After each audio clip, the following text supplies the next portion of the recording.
VB জি রামজি আইন প্রণয়ন নিয়ে জনপ্রতিনিধি সম্মেলন আজ অনুষ্ঠিত হয় আগরতলার স্বামী বিবেকানন্দ ময়দানে। এই সম্মেলনে উপস্থিত থেকে কেন্দ্রীয় গ্রামোন্নয়ন, কৃষি ও কৃষক কল্যাণ মন্ত্রী শিবরাজ সিং চৌহান রাজ্যে বেশ কিছু প্রকল্পের উদ্বোধন এবং শিলান্যাস করেন। একটি প্রতিবেদন।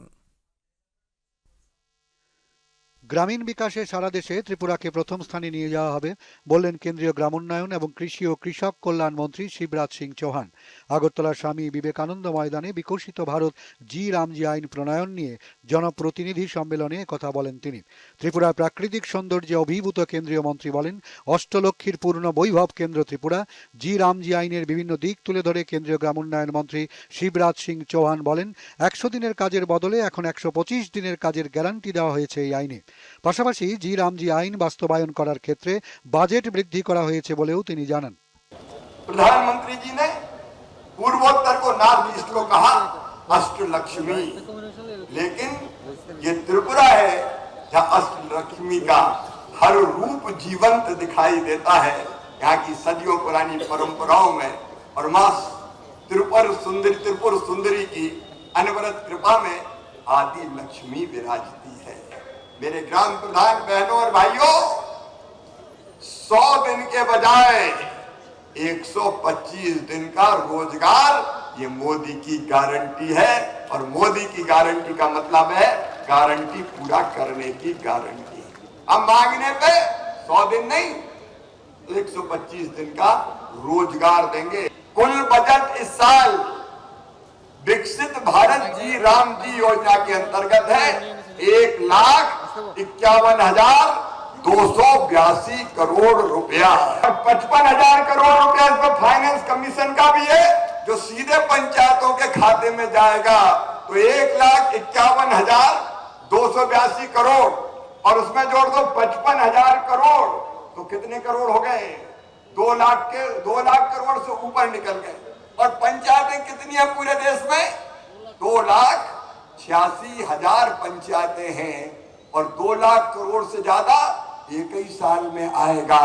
तो मैं करता था एक पंचायत को 1.5 करोड़ से देके 1.25 करोड़ लाख रुपए तक मिलेगा एक पंचायत को। मोदी जी ने 8,54,000 करोड़ रुपए से ज्यादा दिए 10 साल में, और अब तो 5 साल में 10 लाख करोड़।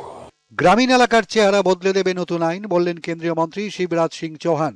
তিনি বলেন, এই নতুন আইনে 13,000 কোটি টাকা প্রশাসনিক খাতে ব্যয় করা হবে। গ্রাম রোজগার সেবক থেকে শুরু করে টেকনিক্যাল স্টাফদের বেতন বাড়ানোর আশ্বাস দিয়েছেন তিনি। এই আইনে রোজগার সুনিশ্চিত করা হয়েছে বলে উল্লেখ করলেন কেন্দ্রীয় মন্ত্রী।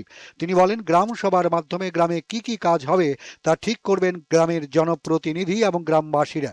बेरोजगारी भत्ता, काम नहीं मिला मांगने पे तो क्या दिया जाएगा? जोर से बोल के बताइए भाई बहनों, क्या दिया क्या मिलेगा? जोर से बताइए। बेरोजगारी भत्ता, बेरोजगारी भत्ता। और अगर देर से मिला तो डॉक्टर साहब को प्रावधान भी कर दिया है। अब अगर देरी से मिला तो विलंबित मजदूरी देनी पड़ेगी। ग्राम रोजगार सहायक, जो ग्राम रोजगार सहायक है भैया सुन लेना, तुम्हारी तनख्वाह सुनिश्चित है। 6% से बढ़ा के 9% कर दिया हमने। मैट हो, टेक्निकल स्टाफ हो, कोई चिंता मत करना। মুখ্যমন্ত্রী ডাক্তার মানিক সাহা অনুষ্ঠানে বক্তব্য রাখতে গিয়ে বলেন, গ্রামের উন্নয়ন না হলে রাজ্য বা দেশের উন্নয়ন হবে না। তিনি বলেন, নতুন আইনে পরিকাঠামো উন্নয়নে জোর দেওয়া হয়েছে। এই আইনে স্থায়ী সম্পদ তৈরি করা হবে। যে গ্রামের যদি উন্নয়ন না হয় তাহলে আমাদের রাজ্য এবং আমাদের দেশ কোনো সময় উন্নয়ন হবে না। এবং সেই দিশায় মাননীয় প্রধানমন্ত্রী যে কাজ করছেন, একের পর এক কাজ করছেন, এবং যেটাকে বারবার উনি বলছেন যে সবকা সাথ সবকা বিকাশ, বিশ্বাস আর তার প্রয়াস। যে মেইন উদ্দেশ্য, সেই উদ্দেশ্য হচ্ছে এমজিএন রেগার যে ডিফল্ট গুলো আছে, যেটা আমি একটু আগে বলার চেষ্টা করেছি যে অনেক সময় অনেক প্রোগ্রাম হয়েছে, সেগুলো পরিবর্তন হয়েছে। এখন নিড অফ দ্য আওয়ার, সেই নিড অফ দ্য আওয়ারে সেটার পরিবর্তন হয়েছে। আননেসারি এটাকে নিয়ে এটা মানুষের কাছে একটা বিভ্রান্ত করার চেষ্টা করছে বন্ধুগণ। অনুষ্ঠানে কেন্দ্রীয় মন্ত্রী শিবরাজ সিং চৌহান গ্রামোন্নয়ন দপ্তরের 22টি নতুন পাকা ভবন, 51টি নতুন রাস্তা নির্মাণের শিলান্যাস করেন। পিএমজিএসওয়াই এর তৃতীয় পর্বে 87 কিলোমিটার দীর্ঘ 22টি নতুন রাস্তার উদ্বোধন সহ বেশ কিছু প্রকল্পের শিলান্যাস করেন তিনি। এছাড়া অনুষ্ঠানে বীমা সখীর নিয়োগপত্র প্রদান করা হয়। বেশ কিছু স্বসহায়ক দলকে ব্যাংকের ঋণের মঞ্জুরিপত্র প্রদান করা হয়েছে। পঞ্চায়েত মন্ত্রী কিশোর বর্মন বক্তব্য রাখতে গিয়ে বলেন, গ্রাম বিকশিত হলেই দেশ এবং রাজ্য বিকশিত হবে। জি রামজি আইনে গ্রামীণ অর্থনীতি শক্তিশালী হবে বলে তিনি অভিমত প্রকাশ করেন। এই জনপ্রতিনিধি সম্মেলন আমাদের জন্য একটা অঙ্গীকার এবং এই জনপ্রতিনিধি সম্মেলন আমাদের জন্য সংকল্পের দিন।